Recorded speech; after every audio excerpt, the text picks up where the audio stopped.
Okay, let's get into the action right here. This first point is a good one to start with Joyce attacking, and lob's going to come up from Patty, and Joyce makes the right call. She's got the person closer to her, which in this case is Barbie, and she's going to go right at her, which is the thing to do.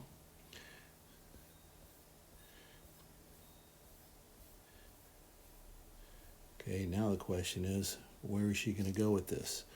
And I think what Joyce does on this, she goes back to Patty, who's on her way in. A general rule of thumb that I always followed is once I get this person in trouble, I just stay on them and isolate that person just because they have the least amount of time and they're in trouble. So Joyce goes to Patty.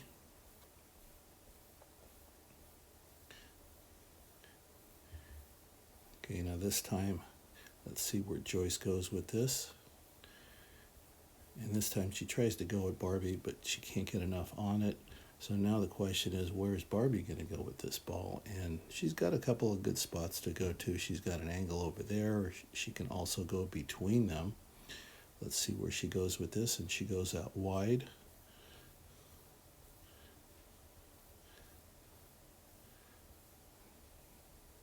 Okay, now the question is, where is she going to go?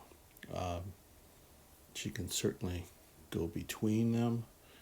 She can attack Joyce. If she can somehow redirect that ball, she has that available to her. So let's take a look and see where she actually goes with it. She goes into the middle.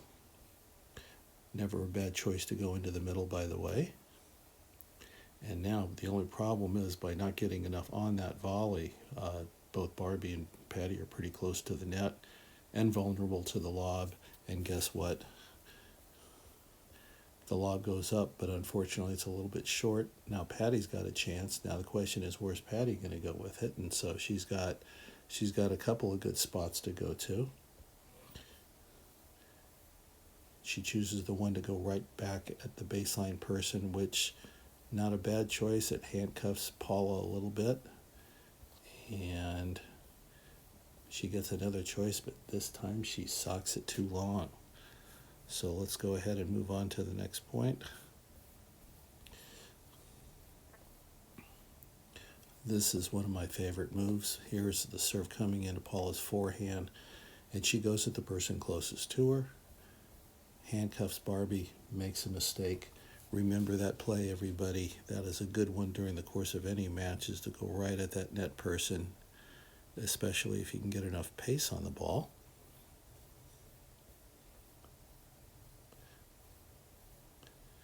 Okay, and here, Joyce, takes a look at this situation here where Patty's dealing with a ball below the net and instinctively knows she's coming back across the center. She's going to look at trying to intercept it. Patty's able to get it out away from her. Now at this point, this is a real critical one for all of you, and it has to do with how long we're looking over there, a quick glance, because Joyce really has to keep her attention on those two people. Lob goes up,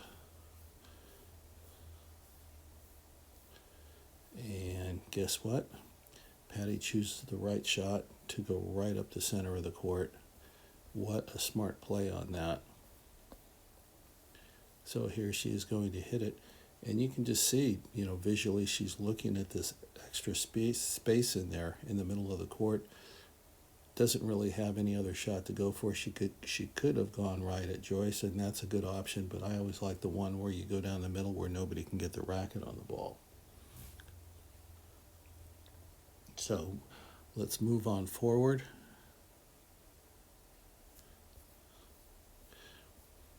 Okay, starting off the point, here's Barbie in that good position just behind the service line in the center of the court. And take a look at Joyce at the net here. She just can't wait to get her racket on the ball.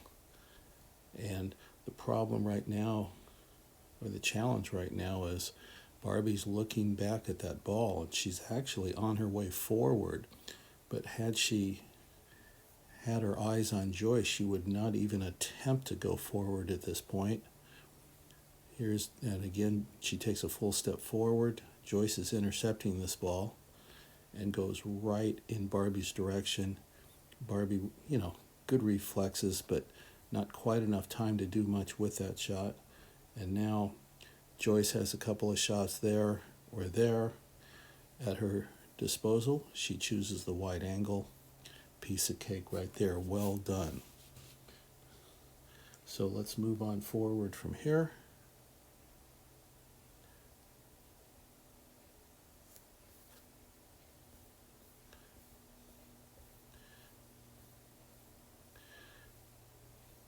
Again, similar situation here with Patty, who is gazing back at her partner hitting the ball. But again, is she fully aware of what that opposite net person is doing?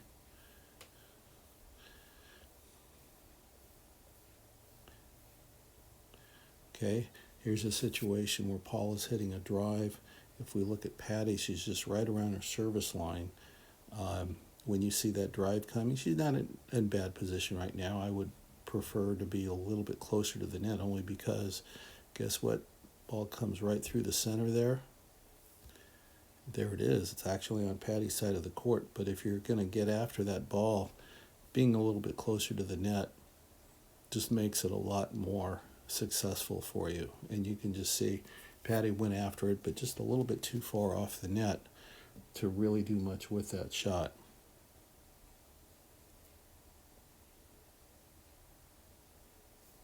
Okay, I think I got it. Here we go.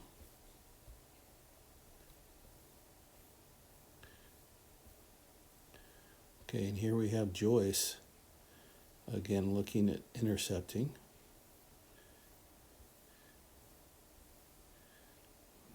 Okay, now the question is, where's she going to go? She's got a clear path there, or she can go over here with someone that's pretty close to her and probably won't have enough time to react. But Joyce fools all of us, and she goes back with an angle back across the court. So you can see the advantage of that. When you're poaching and you're in good position, it tends to give you 2 to 3 real good options, being that you're in such good position on the court.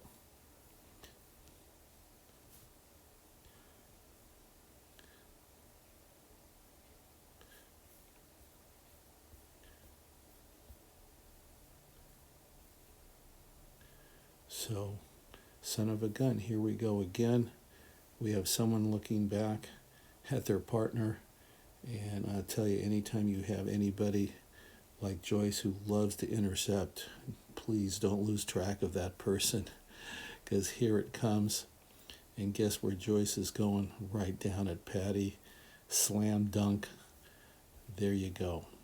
So in this kind of scenario, if you're in Patty's position, by seeing what that person's intent is, it gives you an opportunity actually to just back up and clear some space to react to that situation a little bit better. Okay, let's look at one more point here.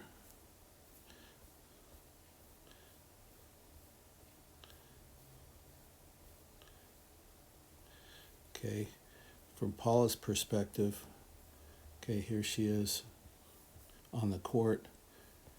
She's looking at Patty, but remember, you've got to pretty much stay there until you see that your partner's gotten ball. What's happened is, Paula, you can see how she's released. She's already started walking forward, assuming that Joyce is going to be able to clear that ball by Patty. And whenever you're in Patty's position and you see that person leaving too early, do whatever you can to get your racket on the ball, because it's a free shot for you through the middle of the court.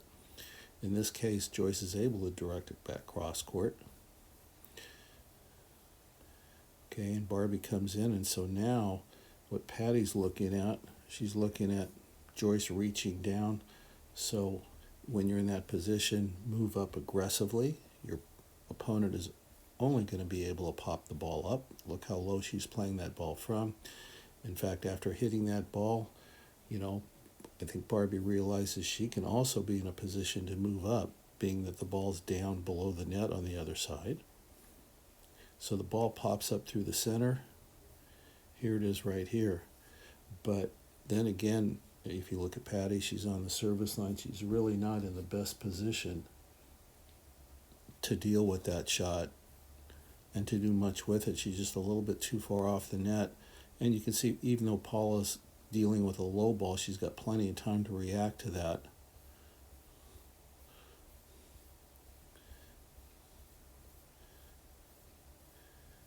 Okay, now Barbie throws up a lob, and now pretty much you can see Joyce can either go there or there. Those are her best options. She can certainly still go through the center, but that, leaves Barbie time to run that down and relob. So let's see where she goes. She goes right at Patty, who's in the toilet, down at her feet, and she overhits it. Is it out? Yes, it is. Okay, there we go.